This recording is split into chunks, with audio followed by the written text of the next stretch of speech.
ఈరోజు సభ జరుగుతున్న పరిస్థితి చూస్తూ ఉంటే ప్రజల సమస్యలను ఎక్కడా కూడా పట్టించుకోకుండా సభని బుల్డోజ్ చేస్తూ నడిపించాలనే ఒక ప్రయత్నం ఈ ప్రభుత్వం చేస్తూ ఉన్నట్టుగా కనిపిస్తూ ఉంది. ఈరోజు సభలో మొట్టమొదటి క్వశ్చన్ పోలవరం విషయంలో కూడా చూస్తే దాని చర్చ జరగకూడదనే ఉద్దేశంతో సభ వాయిదా వేశారు.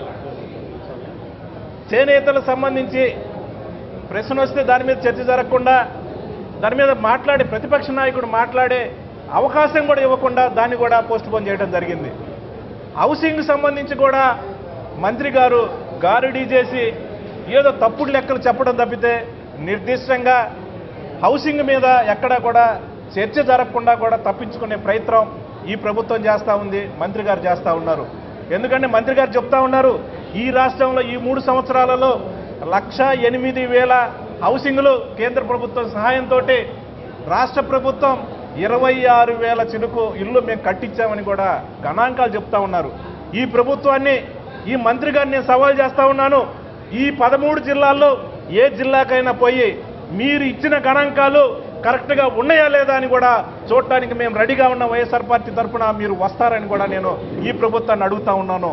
ఎక్కడా కూడా ఈ 3 సంవత్సరాలలో పేదవారికి ఒక్క ఇల్లు కూడా ఇచ్చిన పరిస్థితి లేదు.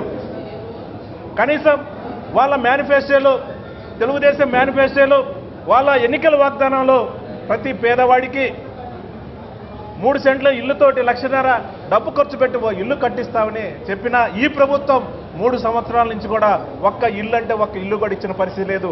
చంద్రబాబు నాయుడు బాబు గారు మాత్రం ఆర్భాటంగా హైదరాబాదులో ఆయన సొంత ఇల్లు కట్టుకుంటా ఉన్నాడు.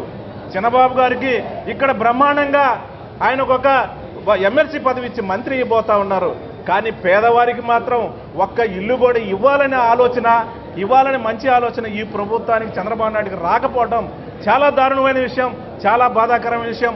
ఏది ఏమైనా ఈరోజు సభను చూస్తూ ఉంటే, జరిగే పరిస్థితిని చూస్తూ ఉంటే ప్రతిపక్ష నాయకుల వాయిస్, ప్రజల పక్షాన సమస్యల మీద మాట్లాడే వాయిస్ ప్రజలకు చేరకుండా ఉండాలని సభని కూడా బుల్డోజ్ చేసుకుంటూ ఏ సమస్య మీద దేని మీద కూడా మాట్లాడకుండా కూడా టైం గడుపుతూ ఉన్నారు. ఖచ్చితంగా ఇది ప్రజలు చూస్తూ ఉన్నారు. వీళ్ళు చేసే అన్యాయాలు, వీళ్ళు ప్రతిపక్షాలను గొంతు నొక్కి ఎలా సమస్యను బయటికి రాకుండా చేస్తూ ఉన్నారు, చూస్తూ ఉన్నారు. ఖచ్చితంగా ప్రజలు సమయం వచ్చినప్పుడు ఖచ్చితంగా తగిన బుద్ధి చెప్తారని కూడా తెలియజేస్తారు.